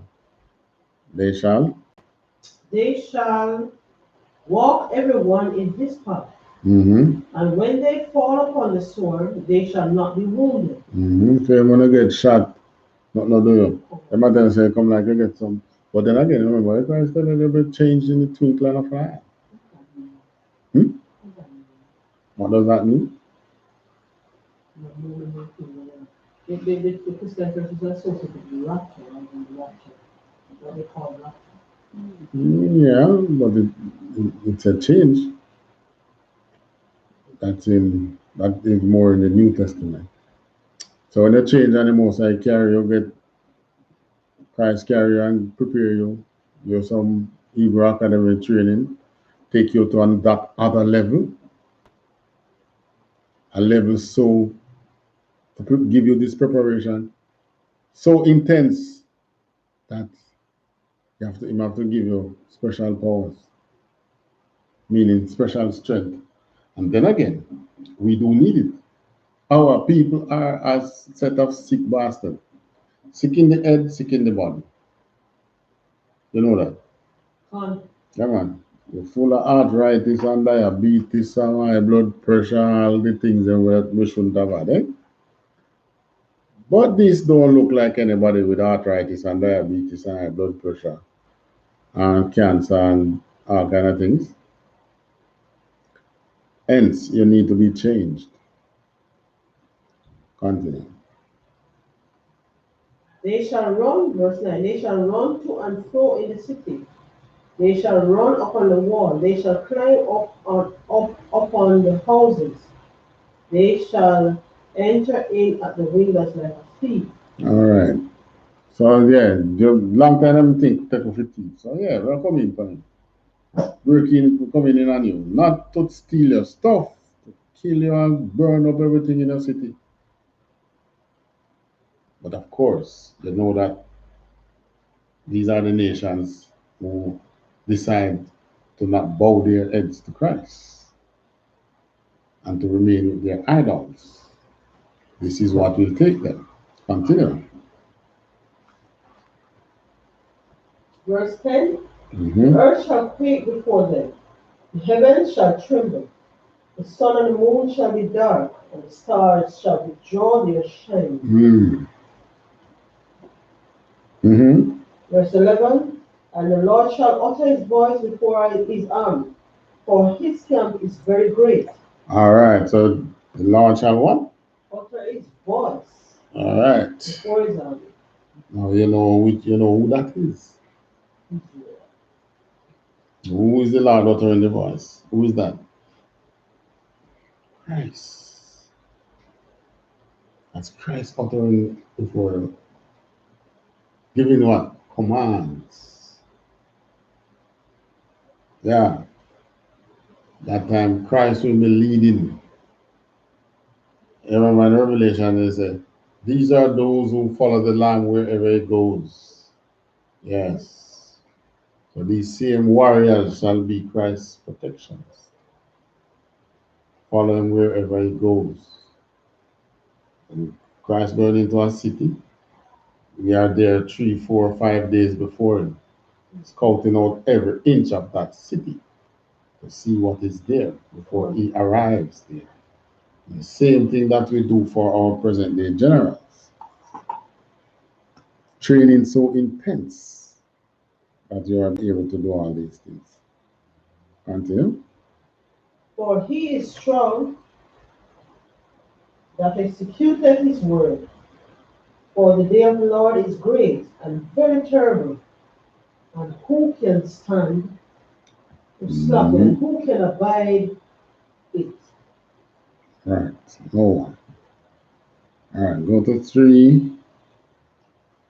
All right, I want you to take me down to, all right, for time's sake, we're not going through all 3. We're going to, drop me down to 9. 3 and 9. Joel chapter 3 and verse 9. Proclaim ye this among the Gentiles. Prepare war. Wake up the mighty men. Let all the men of war draw near. Prepare what? Let all the men of Prepare war. what? Stop here. Prepare war. Wake up the mighty men. Let all the men of war draw near. Let them come up. Proclaim ye this among the Gentiles. So what? Who's going to proclaim it? That is why I have to go out and speak. So that all can hear. Wake up the mighty men. Let all the men of war draw near. And trust me, Esau is getting there. Like I said, if little house is making so much preparation, you know what's coming. In the same way they prepared for COVID and it came, you know what's coming. When you look in the sky and you see thick black clouds, what you know it's gonna rain, and it did rain. So you look out there and you see your army making preparations. You know what is coming. For all the years that we have army, you know, they had something like it was like about three boat bases across the island, and they can quickly move from any one of those three bases to any hotspot. They could quickly move from Kingston, get into Clarendon to deal with the hotspot. Come in overnight and deal with the hotspot, solve a problem, and go back. Why is it now that they need bases? They have two in Clarendon, one. But are they preparing for an invasion? I don't know. I have a thing feeling we're getting. But it was like by about this time last year they were making preparation for COVID now. Ooh, yeah. So if we think 2020 hot as yet, man, get ready for 2021. As a matter of fact, the UN is saying food gonna be a problem next year. So if food is a problem, you know what's gonna happen. Probably that's what they are preparing for, so that the government will survive. Oh, really? Them same one I go want food. Them same one probably gonna swap your AK-47 for, well, then a fire AK. They use SLR. That's the most powerful gun. They have AKs? No. They have M16s though. Don't swap your they're not going to give you SLR. You know that's one gun anywhere it is. Anytime one missing from camp already, and they move mountain. They found it in 3 days. I think it was misplaced or something. But they found it. It was on the compound, but not where it should be. That one gun they don't check with. They hear that M16 in a place, they're not so adamant. But if they hear that one SLR is out there, because even though it is a weapon from, I think, 60s or so, way back then, it is still among, if not the top 5, the top 10 weapons in the world. M16, nobody like it. Why? Because if you're hiding behind the wall, the SLR can't find you behind there. M16 can't find you behind there. But the SLR can.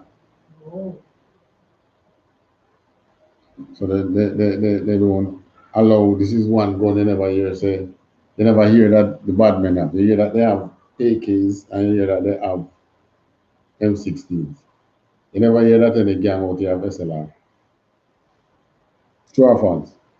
Never heard of it. All right. But the time might come when they carry two SLR come give we here and give us and say, "Want some food." You never know. Yeah, because what? You know that they are the ones that they are going to be feeding before they feed you. But if the government collapse, then you think they are just going to abandon this? No? They're going to use the power, the military power that they have to go out and find food. So these bases might turn on oppressing the people for food. Maybe that's a plan. Hmm? Put people to work for food. One plant. This is Jamaica is a plant across the country now. Put back people to work. All right. So the proclamation, prepare war. Okay, give me Matthew 10.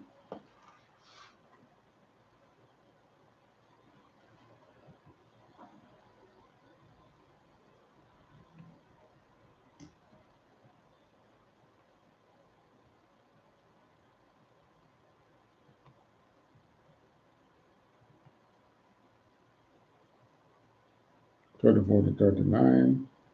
Matthew chapter 10 and verse 34 to 39.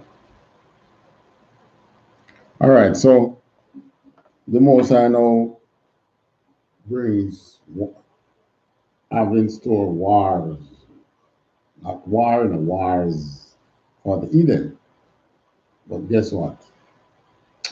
Before he bring that on the Eden, he bring it on us. So as to upstore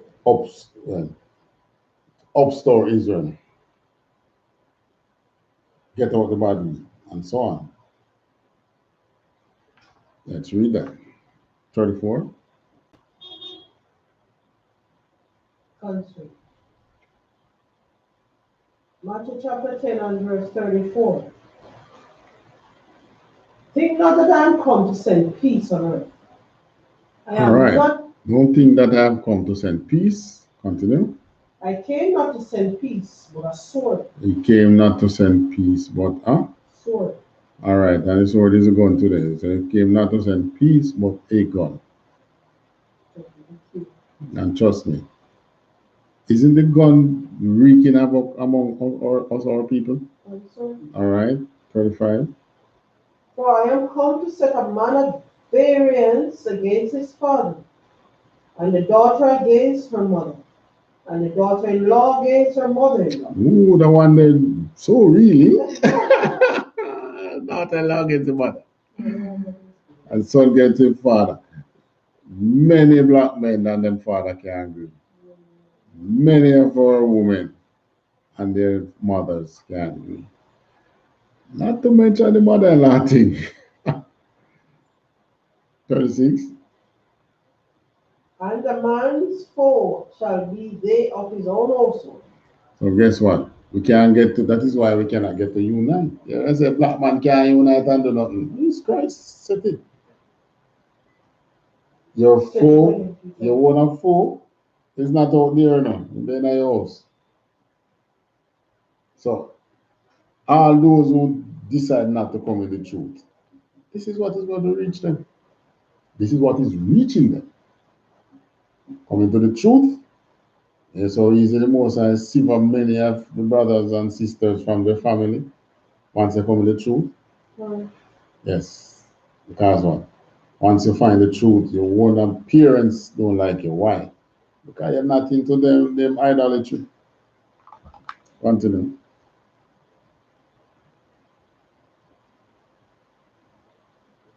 What, 37? Verse 37. He that loveth father or mother more than me is not worthy of me.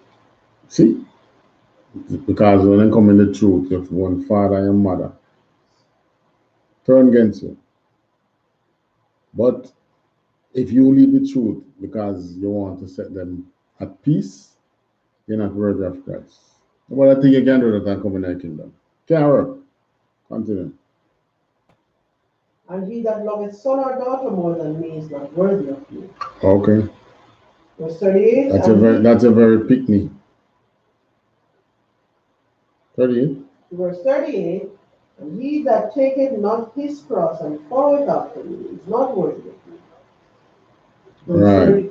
So if you don't come in the truth, take up the laws and follow it after Christ, you're not worthy of it. This is what all this is explaining now. His cross. Yeah.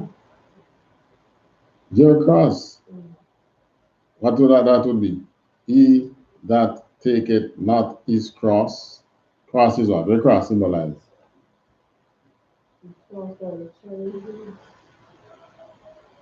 right, let's say you use challenges, but it symbolizes challenges. It symbolizes what Christ went through, his crucifixion. So you are in a household and your parents don't like you because you're in the truth.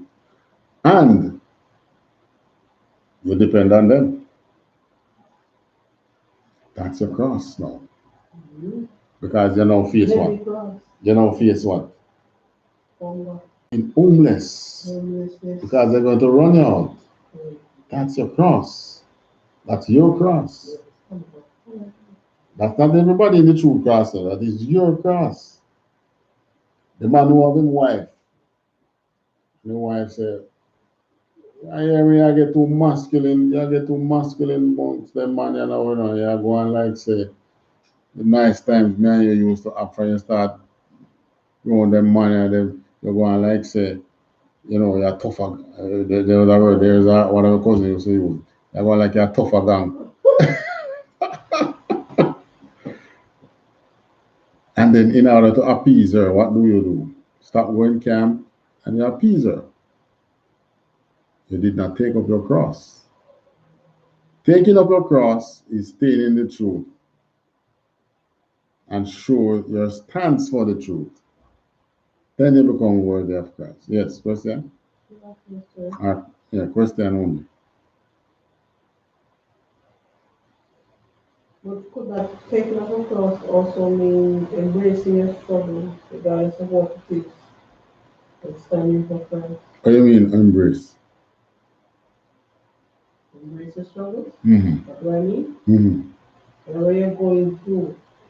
Because I embrace you, so I want to know what you mean. I say embrace your struggles.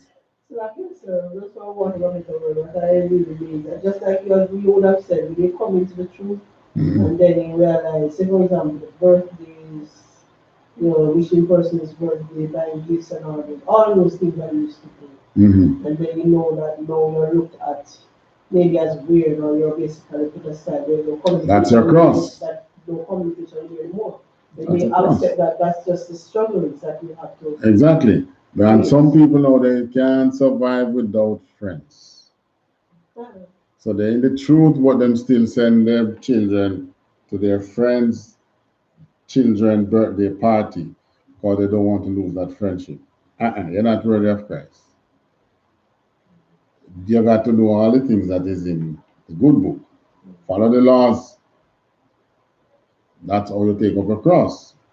So why Christ didn't come to bring a sword, you know? Because we get so comfortable in not being in the truth that we have learned the ways of the heathen, and it has become the norm among us. Isn't it normal for you to walk into a restaurant and see pork and the thing there? Isn't it normal for somebody to, even your neighbor, even at the house where you might live, this is not you in charge, for them cook pork? And because it's not you in charge, they can't say nothing. Isn't that normal in some household? So he comes to send the sword because you know in the truth, all the things that is happening around you become a cross unto you. Crosses becomes your struggle because you have to separate yourself from them. And you have to stand, separate yourself, even if it means they won't kick you out. And you can't say, boy, all right, tell you what. Not go and live different ways until, yeah, when we find a work, I'll come in at the truth, and it don't work like that. Just like Commanding General Yana said, why has someone come in here? We change you. We teach you how to break it. Right? Understand? Right. So that's what Christ is talking about here. Continue reading. Oh, 39 now. Concern. Verse 39.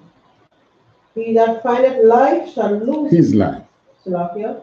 He that findeth his life shall lose it. And he that loseth his life for my sake shall find it. All right. So the man who find him life now is the one who become politically correct. The one who give in. The one who see things that happens and keep his mouth shut. Because they're afraid of what it might cause him. If they're afraid of who you might offend, you're in a job, you don't even want them to know say you're not the truth because, you know, I might lose the work. My boss is a white man, my boss is an Indian, my boss is somebody else. My boss is a black man, but they can't speak nothing like this around them. They will fire me. You understand? So you hide the truth from, you hide it. You don't let them know that you're in the truth. You don't speak about the truth. They have their Christmas dinner. Christmas coming up now. Go for Christmas parties in the companies. They have various organizations. So what they are going to do? Take off their garment, put on Esau's garment, and go. So they found their life, but they might lose it.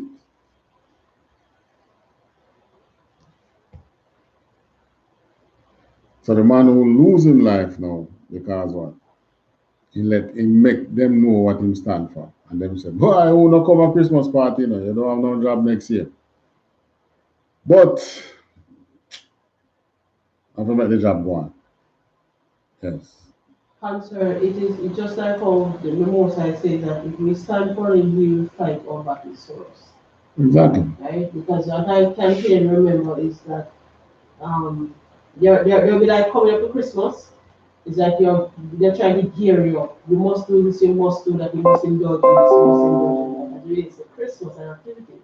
Mm-hmm. And when you try to say for example, that person is over you, that no, I do not indulge in these things, and you show them the reason why you're doing it. It's as if they don't regard it.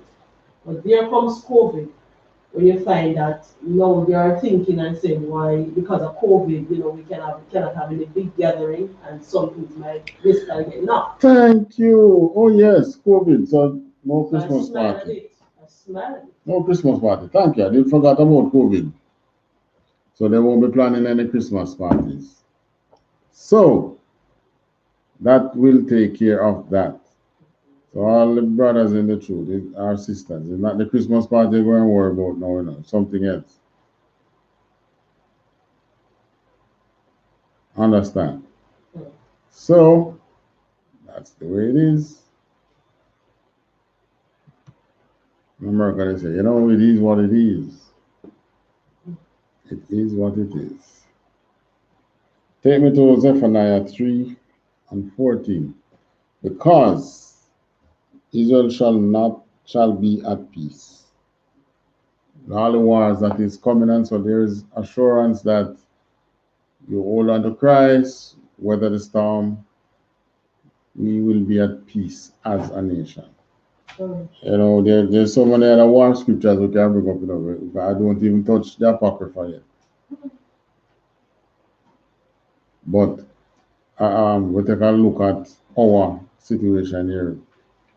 Let our people here in Jamaica know what's coming, because trust me, the military sitting here going normal. I don't know what it's all about yet. And they won't take us in the truth by surprise. But I mean, most I will show us how to prepare. Just like how he showed us to prepare for COVID. When it came, we weren't surprised. Oh, that's what it's about.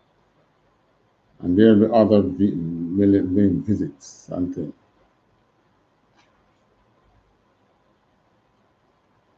You're there? Zephaniah 3 and verse 14. Sing, O daughters of Zion, O daughter of Zion. Shout, O Israel. Be glad and rejoice with all the heart, O daughter of Jerusalem. Mm-hmm. The Lord hath taken away thy judgments. He hath cast out thine enemy, the King of Israel. Even the Lord is in the midst of thee. Thou shalt not see evil anymore. Oh my Lord, give thanks for Yahweh Shai. So it's there in the scriptures. You shall be victorious. Yeah, it will take away the judgment. What's the judgment that we are facing now? Them damn curses from the Lord. You really have to think about that? Those curses, man. That's a judgment we have to say. But he's telling you that he's going to lift those curses from us and cast out our enemies, because appear is the mountain. That's why you can't unite them. You have this man and that man. Everybody mix up in their own business. And I tell about out of many, finish it. One people, and not a darn thing go like that. No go so. And they know that. You just want people when everybody, like how COVID lick everybody, and they say, we're all in this together. The COVID was licking you alone as you are out there. Huh? You're not the your own man. When the economy was blooming, who benefited? Oh, were we all in it together? Certainly not. Oh, we're all in it together. Come for a loan. Huh. You wish. Continue. Verse 16. In that day it shall be said to Jerusalem, Fear thou not, and to Zion, Let not thine hands be slack. Meaning what? Our hands are slack now. Many things we make slack, don't?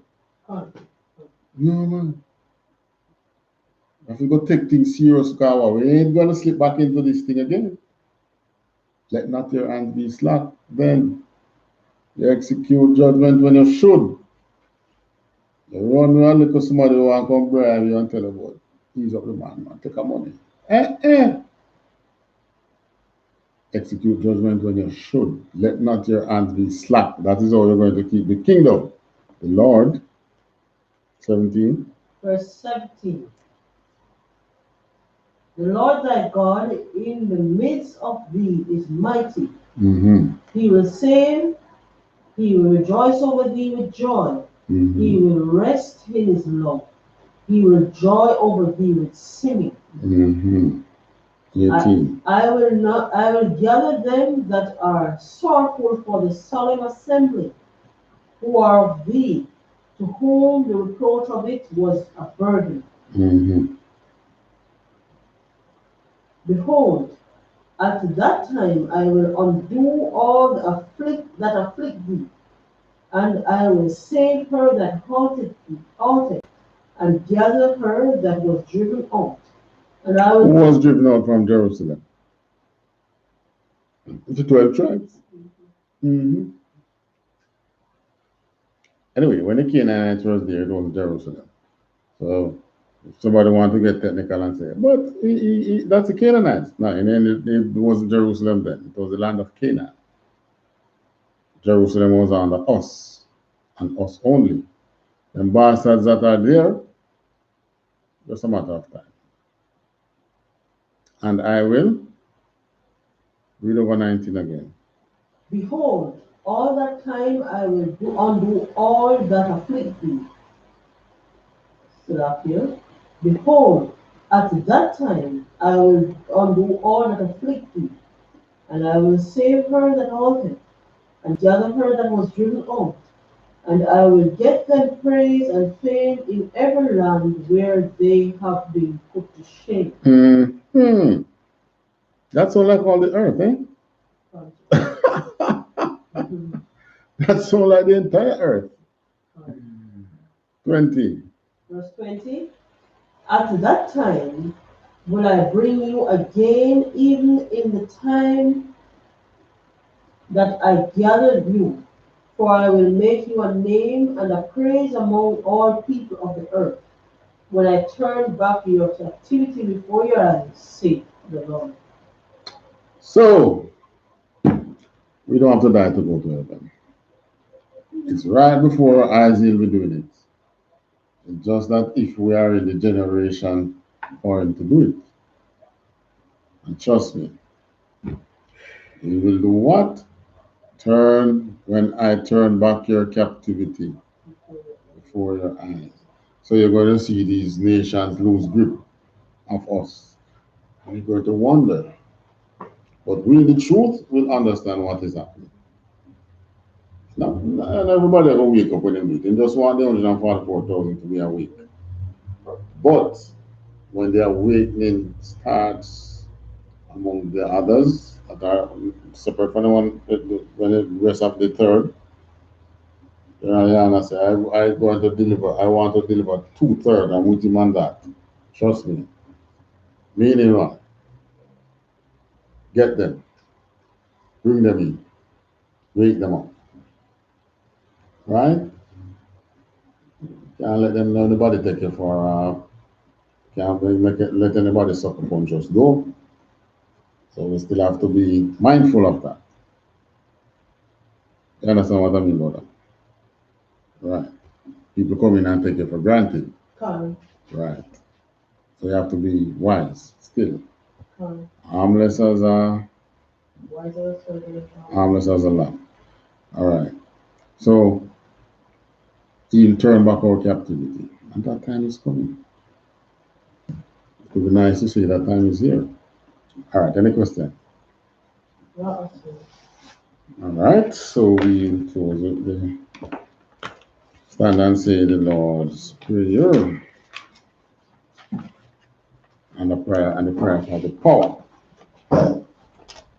With that we say Amajum, meet to stand. Face the east. Abanawa. Shabashamai. Kodash. Hai. Shampoo. Yahao. Malakwatna. Taba. Watazaka. Haya. Aisha. Barakala. Kawa. Haya. Washamaya. Lafa. Nanawa. Akam.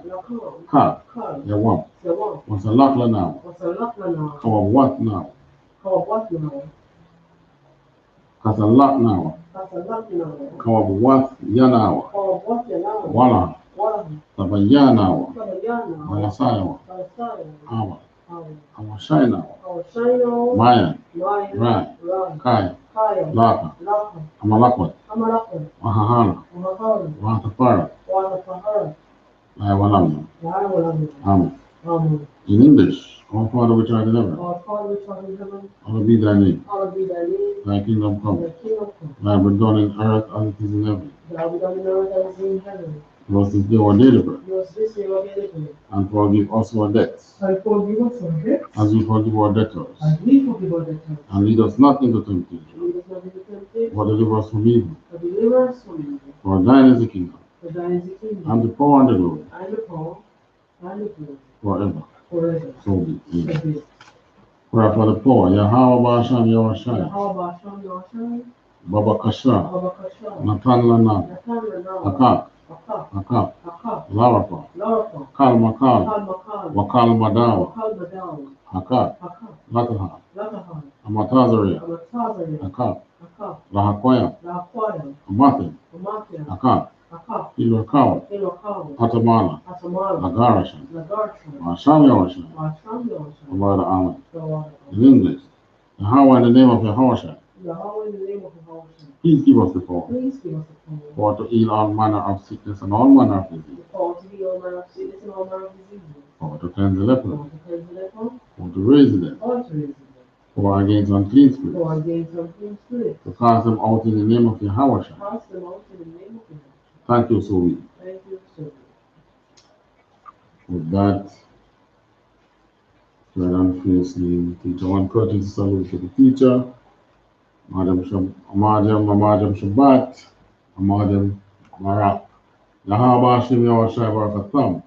Courtesy salute to the sisters, turn on fiercely sisters, Madam Shabbat, Madam Marak. Yahwa Shamar Ilatan Basham Yawashai.